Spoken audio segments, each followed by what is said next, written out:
എപ്പോഴത്തെയും പോലെ well prepared ഒന്നുമല്ല. കുറേ ബുക്കിൻ്റെ ഒക്കെ ഹെൽപ്പോട് കൂടിയാണ്. നമ്മൾ നഴ്സിംഗ് പഠിക്കുമ്പോൾ നമുക്ക് സൈക്യാട്രിയും സൈക്കോളജിയും ഒക്കെ പഠിപ്പിക്കും.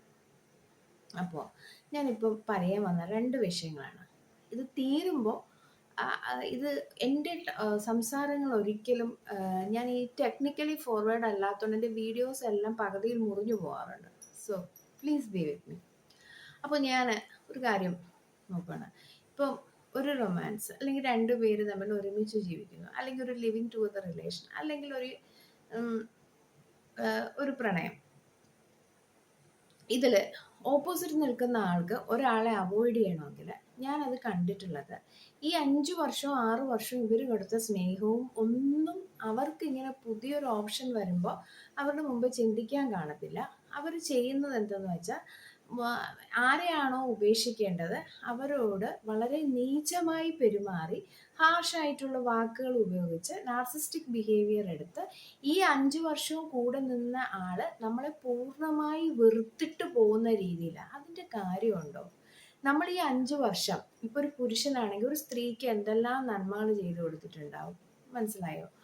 എന്തെല്ലാം നന്മകൾ കൊടുത്തിട്ടുണ്ടാവും. ഞാൻ ഒരാൾക്കെതിരെ ഇതുവരെ ഒരു കേസ് കൊടുത്തിട്ടില്ല. കാരണം ആ ആൾക്ക് അമ്മയോട് ഐ ലവ് ദ പീപ്പിൾ, അമ്മയെ ഇഷ്ടപ്പെടുന്ന മക്കളെ ഞാൻ റെസ്പെക്ട് ചെയ്യുന്നുണ്ട്. അതിപ്പോൾ നമ്മളെ എൻ്റെ ഒരു തിങ്കിങ് അങ്ങനെയാണ്. പിന്നെ ഞാൻ എപ്പോഴും അവർ നമ്മുടെ കൂടെ ഉണ്ടായിരുന്നപ്പോൾ നമുക്ക് കുറച്ച് നന്മകൾ ചെയ്തു തന്നിട്ടുണ്ടാവുമല്ലോ, അതിനെക്കുറിച്ച് ചിന്തിക്കും.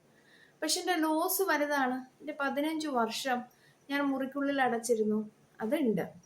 പക്ഷേ ദാറ്റ് ഇസ് മൈ പേഴ്സണൽ.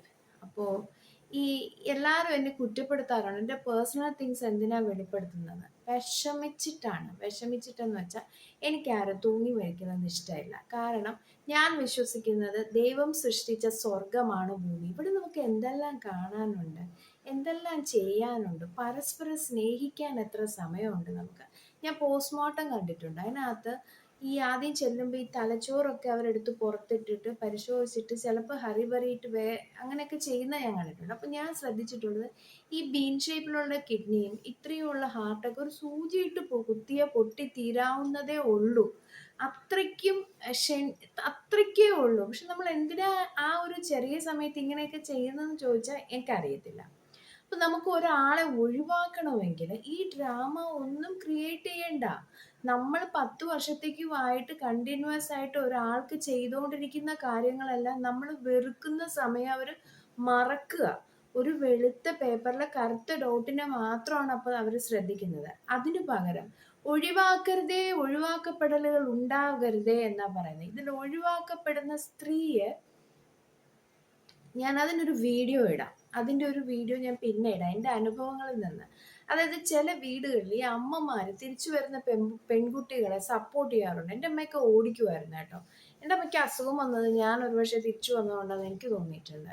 അമ്മ എപ്പോഴും പറയും ഒരുത്തിക്ക് ഒരുവൻ എന്നുള്ള പ്രിൻസിപ്പിളാണ്. കാരണം അമ്മയുടെ സമയത്ത് കഞ്ചാവും കള്ളും ലിവിങ് ടുഗദർ റിലേഷൻസും പാക്കും വിഷവും ഒന്നുമില്ല. So it is possible for പറ്റും. പക്ഷെ ഇപ്പോൾ അത് പറ്റുമോ? അപ്പോൾ ഞാൻ പറഞ്ഞു വന്നത്, നിങ്ങൾക്ക് ഒരാളെ ഒഴിവാക്കണമെങ്കിൽ ഒഴിവാക്കുന്ന സമയത്ത് ഈ ഹാർഷായ വാക്കുകൾ ഉപയോഗിക്കുമ്പോൾ നിങ്ങൾ കൊടുത്ത സ്നേഹവും നല്ല കാര്യങ്ങളും ഒക്കെ അവിടെ തീരുക. അതിന് പകരം നിങ്ങൾക്ക് ഒഴിവാക്കേണ്ടി വന്നാൽ നിങ്ങൾ ആദ്യമേ പോയി ഒരു വക്കീലിനെ കാണുക. നിങ്ങൾക്ക് ഇന്നയാളുടെ കൂടെ ചേർന്ന് പോകാൻ പറ്റാത്ത സാഹചര്യം, പ്രത്യേകിച്ച് സ്ത്രീകളെ തിരഞ്ഞെടുക്കുക. അവർക്കേ സ്ത്രീകളുടെ മനസ്സ് മനസ്സിലാക്കാൻ പറ്റത്തുള്ളൂ. സ്ത്രീയുടെയും പുരുഷന്റെയും മനസ്സ് രണ്ടാണ്. അതിലാണ് പ്രശ്നം വരുന്നത്. പുരുഷൻ ഗച്ച കേസരി, അവന്റെ വാരിയെല്ലിൽ നിന്നാണ് നമ്മളെ എടുത്തത്. അവന് ഈ നമ്മളെ പറയും പോലെ എന്നെ നോക്കാവോ, എന്നോട് മിണ്ടാവോ, അമ്മയോട് മിണ്ടരുത്, ചേച്ചിയോട് മിണ്ടരുത്, നാത്തൂനോട് മിണ്ടരുത്, ഞാൻ മാത്രം, മറ്റേവരോട് എന്തുമണി, എവിടെ പോയി, ചന്ദ്രേട്ട, എപ്പോഴാ, എവിടെ, ഇതൊക്കെ സ്ത്രീയുടെ പ്രത്യേകതയാണ്. പുരുഷനിൽ അത് വരുന്നില്ല. അത് മനസ്സിലാക്കാൻ ഒരു സ്ത്രീക്കേ പറ്റുള്ളൂ. ഇതൊക്കെ വരുന്നത് സംടൈംസ് ഇറ്റ്സ് കോൾഡ് ആസ് സംശയരോഗം. അല്ല, അവളെ സൃഷ്ടിച്ചിരിക്കുന്നത് അങ്ങനെയാണ്. അവളെ അത് മനസ്സിലാക്കി വേണം. ഈ ക്രിസ്ത്യൻസ് ഇത് പഠിപ്പിക്കുന്നുണ്ട്. രണ്ടുപേരെ സൃഷ്ടിച്ചിരിക്കുന്നത് 2 രീതിയിലാണ്, മനസ്സിലായോ? അപ്പോൾ അത് മനസ്സിലാക്കിയിട്ട് അതിനോട് പോവെങ്കിൽ നമ്മൾ ഈ കല്യാണം പോലുള്ള കാര്യങ്ങളിലേക്ക് ഇറങ്ങി തിരിച്ചാൽ മതിയായിരിക്കും. അപ്പൊ നമുക്ക് ഒരാളെ ഒഴിവാക്കണം, നമുക്ക് ഒട്ടും പറ്റുന്നില്ല. നമുക്ക് ഒട്ടും പറ്റാത്ത ഒരാളുടെ കൂടെ നമുക്ക് മുന്നോട്ട് പോകാൻ പറ്റത്തില്ലല്ലോ. നമ്മുടെ ജീവിതം വെറുതെ കളയണ്ടെങ്കിൽ എന്തുകൊണ്ട് നിങ്ങൾക്ക് പോയി ഒരു വക്കീലിനെ കണ്ടുകൂടാ? ഒരു വക്കീലിനെ കണ്ടിട്ട് അവരെ കൊണ്ട് എഴുതി വെപ്പിക്കണം. ഈ ഒരു പ്രോസസ് കാരണം ഒരിക്കലും മറുവശത്ത് നിൽക്കുന്ന ആള് സൂയിസൈഡ് ചെയ്യാൻ പാടില്ല. മനസ്സിലായോ? നമ്മള് നമ്മള് വേദനിപ്പിച്ചു എന്നതുകൊണ്ട് നിങ്ങൾ ഒഴിവാക്കുന്നത് ഒരു വലിയ വേദനയാണ്. മറ്റൊരാളെ ഒഴിവാക്കുന്നത് ഒരു വലിയ വേദന. മാക്സിമം നമുക്കൊരു ഒരു പീരീഡ് അല്ലേ ഉള്ളൂ ഭൂമിയില്.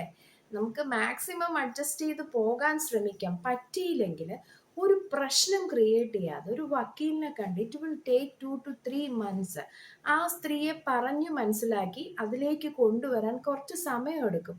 ഞാനൊക്കെ ഞെട്ടിപ്പോയിട്ടുണ്ട്. ഇന്നലെ വരെ സ്നേഹത്തിന്റെ അങ്ങറ്റം പോയിരുന്ന മനുഷ്യർ പെട്ടെന്ന് ഒരു രാത്രി കൊണ്ടാണ് ഇവരുടെ ഭീകരമുഖം നമ്മൾ കാണേണ്ടി വന്നത്. സ്ത്രീക്ക് അക്സെപ്റ്റ് ചെയ്യാൻ പറ്റത്തില്ല. നിങ്ങൾക്ക് പറഞ്ഞു കൊടുത്താൽ അവർക്ക് പറഞ്ഞു കൊടുത്താൽ മനസ്സിലാവും. എനിക്ക് നിന്റെ കൂടെ ചേർന്ന് പോകാൻ പറ്റുന്നില്ല എന്ന് പറഞ്ഞു കൊടുത്തവർക്ക് അവർക്ക് മനസ്സിലാവും. അങ്ങനെ ചേർന്ന് പോകാൻ പറ്റാത്തവരുടെ കൂടെ ജീവിക്കാനോ പിന്നെയും നമ്മൾ നാഗ് ചെയ്ത് എൻ്റെ പോളിസീസ് ലൈക്ക് ആരാണോ എന്നിൽ നിന്ന് പോകാൻ ആഗ്രഹിക്കുന്നത് ഞാൻ അവരെ ആദ്യമൊക്കെ എനിക്കിത് അറിയത്തില്ലായിരുന്നു കേട്ടോ. I've taken 14 years